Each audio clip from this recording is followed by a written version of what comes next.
Ebeda Yaman Peniasi, Your Excellency John Dramani Mahama. I'm say Ghana Fat to give for say Okan or she boss of schools no Kunyama Falana, yes, there. Meha, Your Excellency, I yes, available am I, and I yes, we do so my atoy and Kunya. It's a Kunya to tie atoy 997. Into a chama 8 schools. Na be enye no kwa na the IGF so ato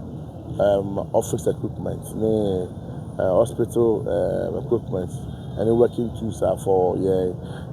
first can say tankers for because you so na flooding and Christianity here person correla bia be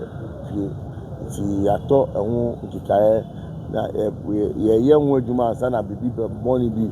be sia ya tools ni so dia mo be sa we need the 10% of nkonyan ni amana ye ni de common fund 10% na ye de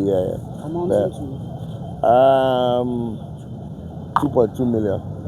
Ghana cedi but ni amana aka na ye ni nyina no office equipment Konya hospital there in common fund IGF sika toa muji yaji wo mo kankan no eno na yedi yesane ma wenya ama omumo be hia omu na ye health workers omo akọ matem na omo hwe nkofo be a omo hia mbonye obi a betumi aba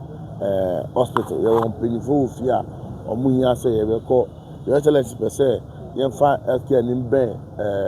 timamfo nti say ye share omu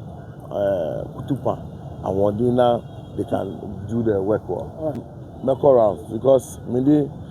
hand over hamo mu kan mu ti asese me di etire abehwe say senia ye man penika say mumfa nkona nkwa na mpansu ade no ekosa na enye omunkwa metros ye offices no so a